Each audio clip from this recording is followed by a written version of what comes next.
사도행전 7장 54절에서 60절까지의 말씀을 제가 봉독해 드릴 때에 하나님의 말씀을 경청하시길 바랍니다. 그들이 이 말을 듣고 마음에 찔려 그를 향하여 이를 갈거늘 스데반이 성령 충만하여 하늘을 우러러 주목하여 하나님의 영광과 및 예수께서 하나님 우편에 서신 것을 보고 말하되 보라 하늘이 열리고 인자가 하나님 우편에 서신 것을 보노라 한데 그들이 큰 소리를 지르며 귀를 막고 일제히 그에게 달려들어 성 밖으로 내치고 돌로 칠세 증인들이 옷을 벗어 사울이라 하는 청년 발 앞에 두니라. 그들이 돌로 스데반을 치니 스데반이 부르짖어 이르되 주 예수여 내 영혼을 받으시옵소서 하고 무릎을 꿇고 크게 불러 이르되 주여 이 죄를 그들에게 돌리지 마옵소서 이 말을 하고 자니라. 아멘.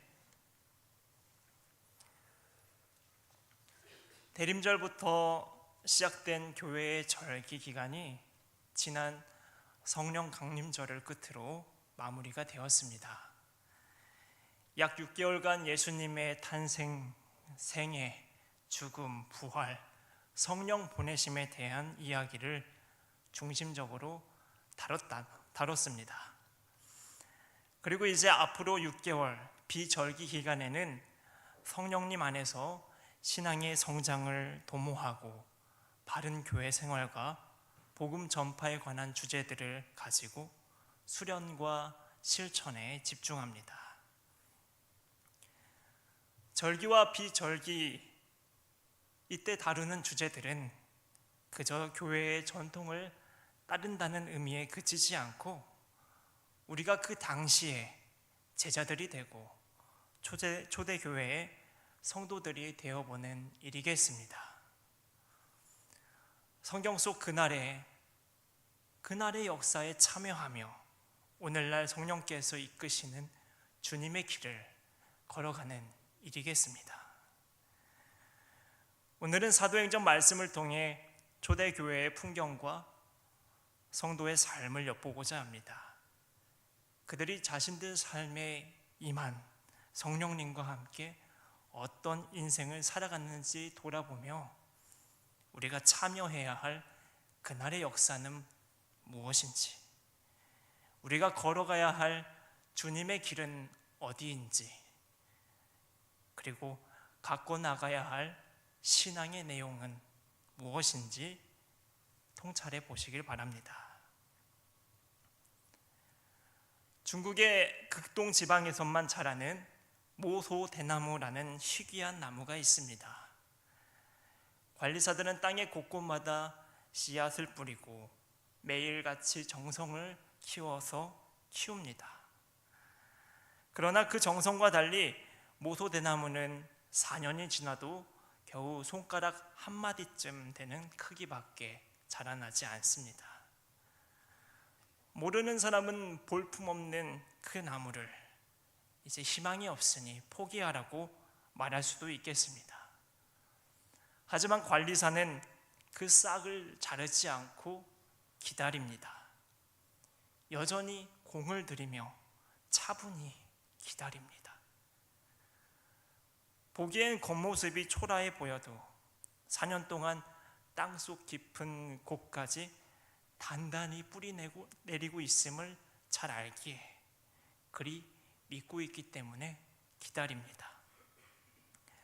그렇게 5년째가 되면 모소대나무가 생동하기 시작합니다.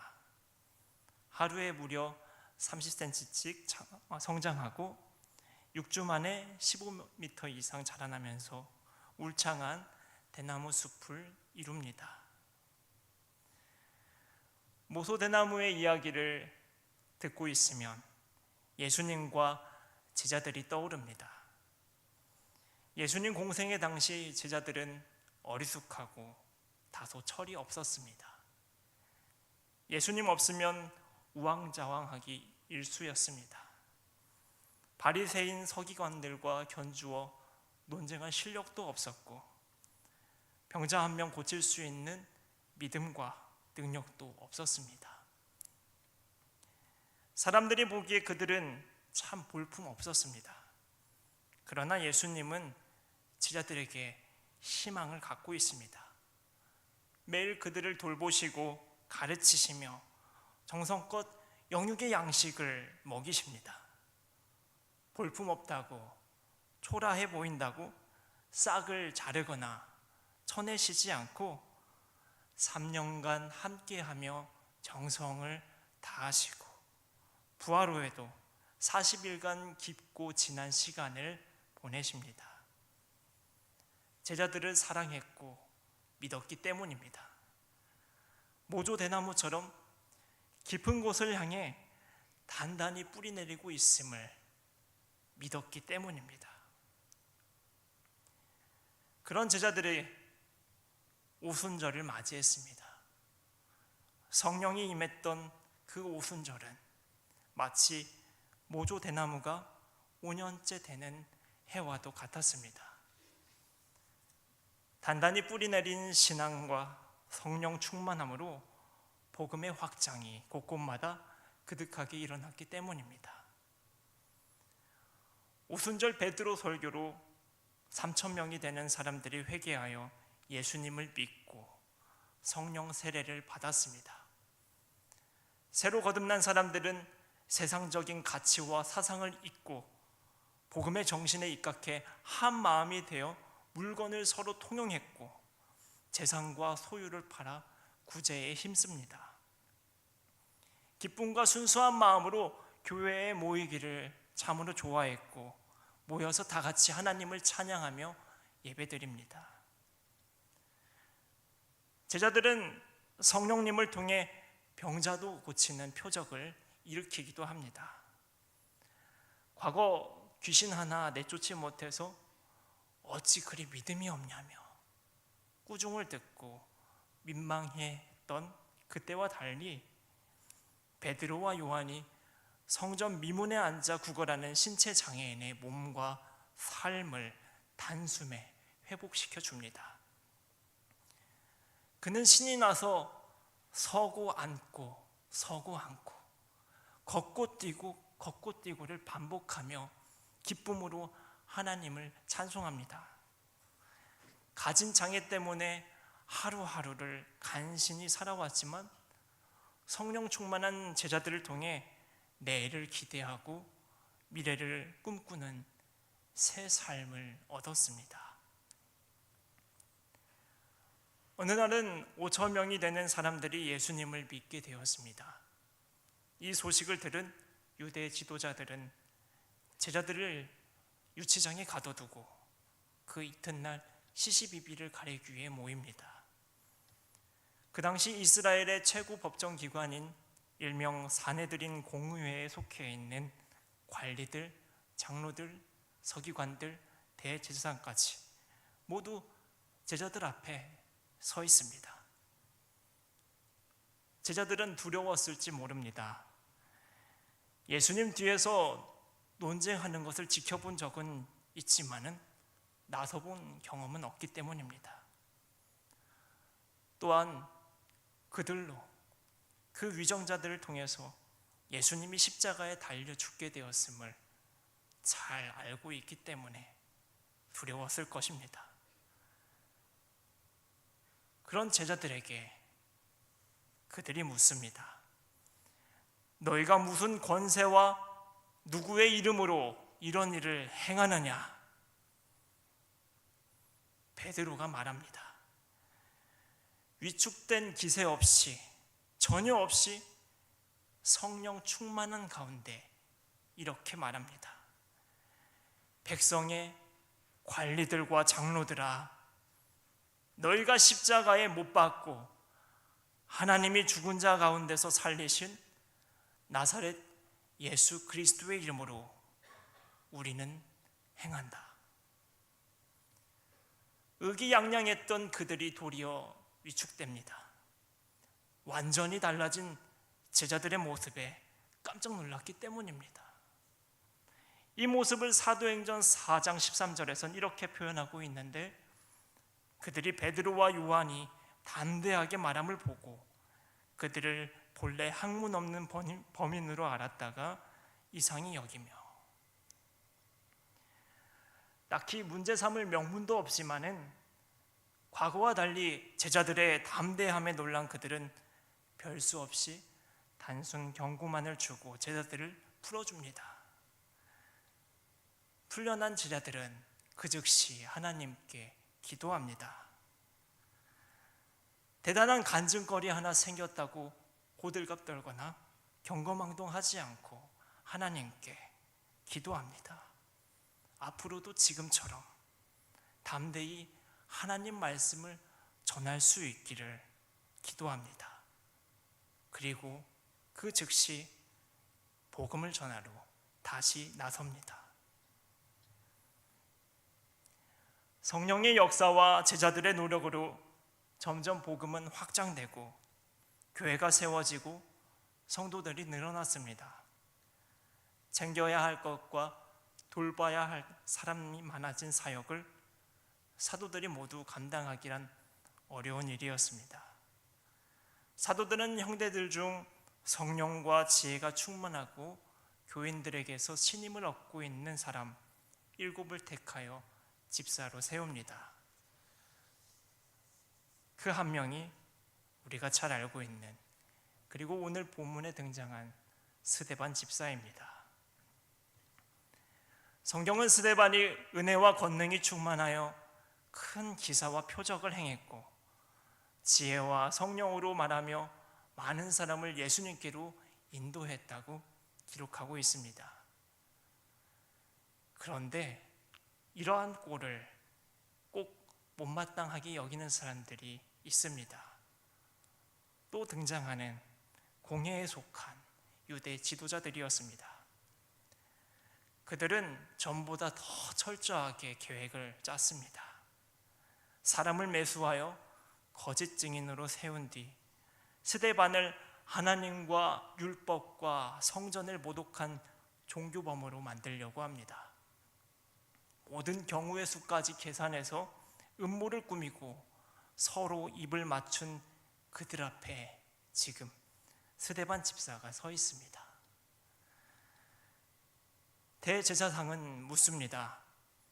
네가 하나님과 율법과 성전을 모독한 것이 사실이냐? 스데반은 천사와 같은 얼굴로 이렇게 첫마디를 꺼냅니다. 부형들이여. 헬라어로는 아델포스라 쓰인 이 말은 같은 태에서 자란 형제를, 친형제를 부를 때 쓰는 말입니다. 그만큼 스데반은 그들이 하나님 아버지 안에서 한 가족이고 형제임을 말하고 있습니다. 그들로 상기시키고 있습니다. 그리고 스스로도 그들을 소중히 여기는 마음으로 설교를 시작합니다. 스데반은 조상 아브라함에게 나타나서 그의 후손들이 살아갈 땅을 보이신 하나님의 약속을 먼저 이야기합니다. 이어서 요셉에 이르러 애굽에 들어가 살게 된 민족의 역사를 말하며 모세의 이야기로 넘어가는데 그 사이에 이 말을 꼭 짚고 넘어갑니다. 7장 17절의 말씀인데 하나님이 아브라함에게 약속하신 때가 가까우매, 하나님이 아브라함에게 약속하신 때가 가까우매, 이 말을 꼭 짚고 모세 이야기로 넘어갑니다. 아브라함부터 모세에 이르기까지 꽤 오랜 세월이 흘렀으나 하나님께서는 그 약속을 잊지 않으시고 계심을 드러내는 표현입니다. 이후 모세 이야기는 그의 전 생애를 다루며 매우 구체적으로 들려집니다. 그 이유는 모세라는 사람이 하나님의 약속을 실질적으로 구현해낸 하나님의 도구이자 통로였기 때문입니다.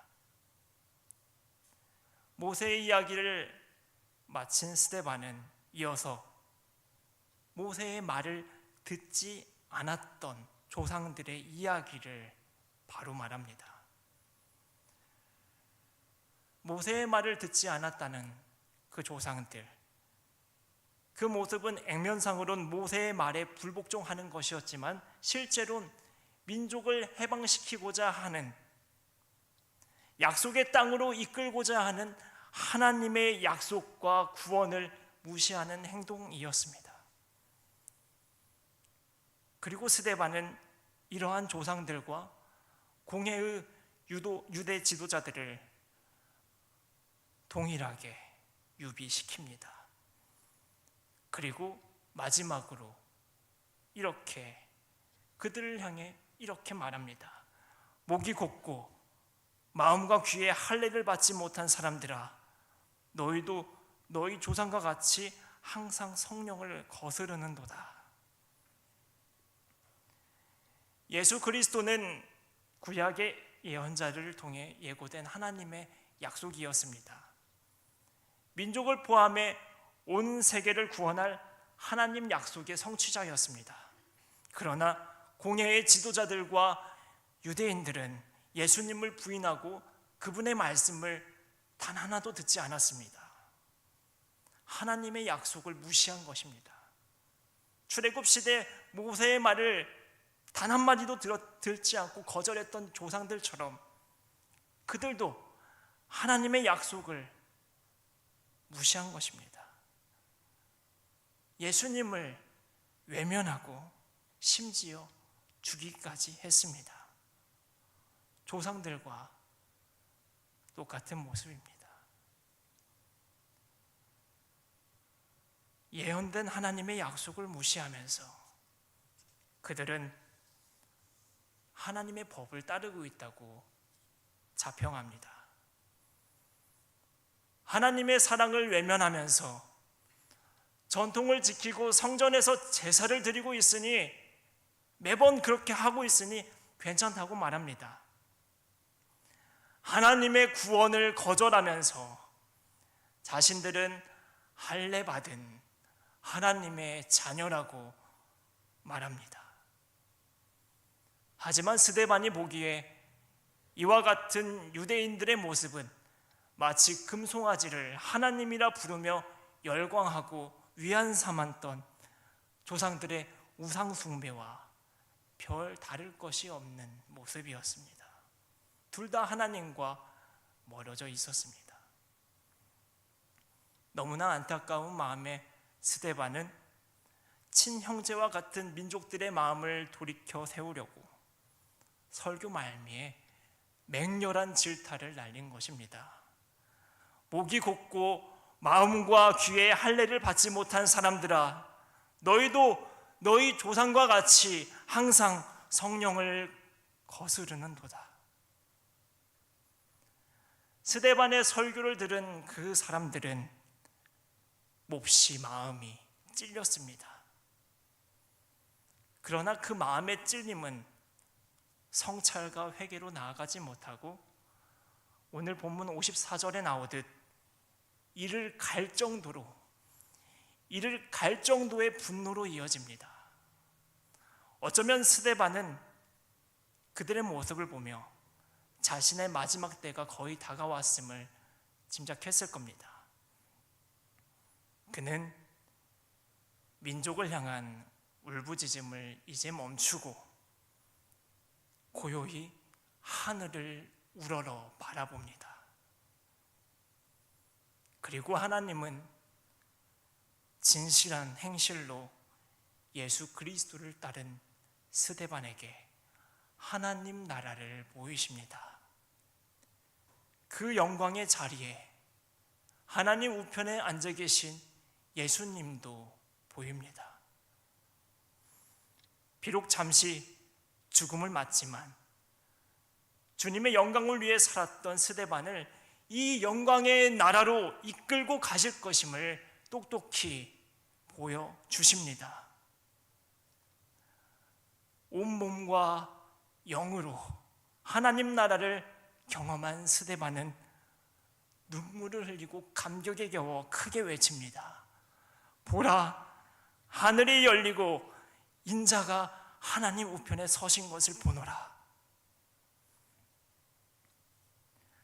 스데반의 한마디 한마디마다 마음이 찔려 괴롭고 양심의 가책이 느껴져 견디기 매우 어려운 그들은 더 이상 스데반의 말을 듣지 않으려고 합니다. 자신들의 귀를 막고 큰 소리를 지릅니다. 그러곤 일제히 스데반에게 달려들어 그를 성 밖으로 내치고 무자비하게 돌을 내던집니다. 스데반은 기도합니다. 하나님 우편에 서신 예수님을 바라보며 기도합니다. 마지막 기도를 드립니다. 주여, 내 영혼을 받으시옵소서. 주여, 이 죄를 그들에게, 나의 부영과도 같은 그 사람들에게 돌리지 마옵소서. 참으로 성령 충만한 자의 기도였습니다. 잘못된 것을 지적하면서도 끝까지 화해와 용서를 구하는, 참으로 예수님의 정신이 육화되어 있는 성령 충만한 자의 마지막 모습입니다. 이제 하나님이 스데반을 이끄십니다. 그의 영혼은 바람되어 하나님 계신 영광의 나라를 향해 훨훨 날아갑니다. 하나님의 따뜻한 숨결 안에서 기쁨을 가득 안고 훨훨 날아갑니다. 사도행전 2장부터 7장까지의 내용을 살펴본 것입니다. 이 내용을 살펴보며 초대교회의 풍경과 아울러 크게 두 부류의 사람들을 볼 수 있었습니다. 성령과 믿음이 충만한 채로 주님의 영광과 복음을 위해 살아가는 제자들과 스데반 집사, 반면에 여전히 정치적이고 종교적이고 목이 곧고 완악해서 하나님 말씀을 단 한마디도 듣지 못하는 유대 지도자들, 이따금 느껴지기로 우리의 신앙과 태도가 후자의 사람들 같이 느껴질 때가 많습니다. 하나님의 말씀과 사랑과 성령을 따르기보단 나의 상식과 법과 성질을 따라 제멋대로 살아가며 성령을 거스르는 경우가 많기 때문입니다. 이제 우리는 내 안에 내 자신을 비워야 합니다. 그곳에 예수 그리스도를 채워나가야 합니다. 사랑하는 여러분, 하나님의 자녀이신 여러분, 마음을 열어 성령을 받으십시오. 귀를 기울여서 하나님 말씀을 들으십시오. 특별히 오늘 본문의 스데반 집사를 기억하십시오. 자신의 삶에 임하신 성령님과 함께 어떤 마음과 믿음을 가지고 무슨 이야기를 전했는지, 성령 충만한 자의 마지막 기도와 인생은 누구를 닮아 있고 어디를 향하고 있는지를 기억하시길 바랍니다.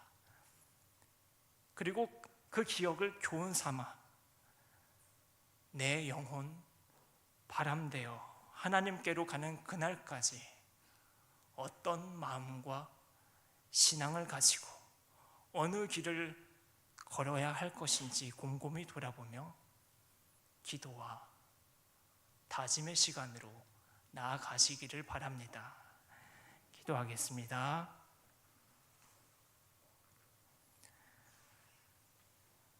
하나님 아버지, 우리가 성령 하나님을 거스르지 않게 하옵소서. 내 안에 내 자신을 비우고 성령님과 함께 계시는 예수 그리스도가 채워지게 하옵소서. 우리는 마음이 완악하여 하나님의 말씀보다는 나의 철학과 법을 따를 때가 종종 많습니다. 이러한 우리의 모습이 새로워지기를 소망합니다. 하나님께서 이 땅에 보내주신 성령님을 통하여서 우리의 삶이 새롭게 거듭나게 하여 주옵소서. 무엇보다 우리의 기도와 마음과 믿음과 삶이 주님을 닮아 있길 원합니다. 성령 충만한 스데반 집사가 그들을 위해서 오히려 기도하고 자신을 박해하는 사람들의 구원을 위해서 기도하고 그렇게 예수님과 같이 기도했었던 모습과 같이 우리 또한 주님을 닮아 있길 소망합니다. 우리가 성령 충만하여 주님의 기도를 닮아가고 주님의 삶을 따라가게 하옵소서. 주님의 영광을 위해 우리의 몸과 마음과 삶을 바치게 하시고 그렇게 우리의 영혼 바람되어 하늘의 자리로 나아가는 그날까지 주 예수를 위해 살아가게 하여 주옵소서. 오직 하나님께 영광, 주님께 영광 올려드리는 우리의 모든 인생 되기를 소망하며 우리 주 예수 그리스도의 이름으로 기도드립니다. 아멘.